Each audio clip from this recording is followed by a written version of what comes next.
Berarti kenapa Idul Fitri itu konsepnya selalu maaf-maafan?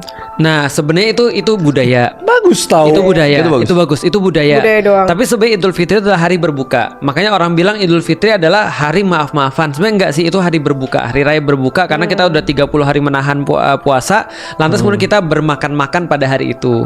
Oh, iya. Jadi Idul Fitri karena sudah kemenangan kita itu. Nah, pertanyaannya menang atas apa? Menang melawan hawa nafsu.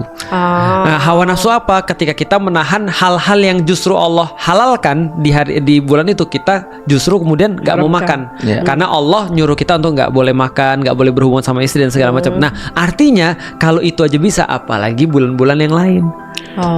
Lantas perubahan culture-nya itu sampai jadi maaf-maafan tuh gimana sih? Itu lokalisasi lah atau kayak orang? Iya, mau apa? Selamat Hari Raya Idul Fitri. Mohon maaf lahir dan batin. Dari mana itu kita nggak tahu. Atau minal aidin wal faizin. Mohon maaf lahir dan batin. Itu cuma pantun aja sih kayaknya sih. Karena nggak ada hubungannya. Minal aidin wal faizin itu cuma ada dalam bahasa Indonesia. Iya, minal aidin tuh nggak ada dalam bahasa Arab. Aid artinya kembali. Jadi mereka mau maksain minal aidin dari kembali wal faizin menuju kemenangan. Jadi hari kembali menuju kemenangan. Agak aneh sih karena minal aidin itu berarti di negara lain Arab tidak nggak ada yang make ya. Cuma ada di Indonesia minal aidin wal faizin. Nah ini fun fact yang gue baru tahu nih. Iya, mohon maaf lahir dan batin. Nah, mohon maafnya itu dapat dari mana? nggak ada.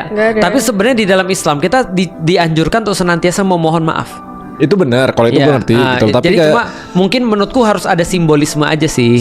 soalnya ini tuh core-nya Lebaran. Betul. Yang kita tahu di Indonesia ini core-nya. Fun fact lagi. Maafin gitu. Fun fact lagi, mau tahu? Di negeri-negeri selain Indonesia yang lebih banyak dirayakan bukan Idul Fitri. Apa tuh? Tapi Idul Adha. Itu yang lebih besar. Menurut gue lebih make sense. Betul. Menurut gue lebih make sense. Kalau dijelasin secara sejarahnya ya, Idul Adha harusnya, kalau menurut gue dirayain tuh lebih besar daripada Idul Fitri. Iya. Karena udah ada maknanya kan. Betul. Kalau Dan yang makanannya banyak karena nyembelih kan. kambing tapi Party kan. Berarti cuma Indonesia yang lebarannya di Idul Fitri sama Malaysia setahu.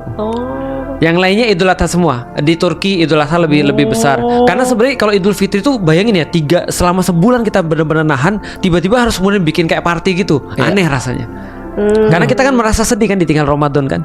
Nah, tiba-tiba terus kita disuruh senang. Iya, memang Allah nyuruh kita senang, tapi sampai sebesar itu enggak. Karena orang sebenarnya sudah harus fokus ke Ramadan. Cuma di Indonesia karena ada tradisi liburan Idul Fitri atau Lebaran, sehingga liburannya panjang, sehingga ini jadi spesial banget. Tapi masalahnya adalah ketika ini dispesialkan, orang-orang di malam-malam terakhir kemarin itu nggak fokus.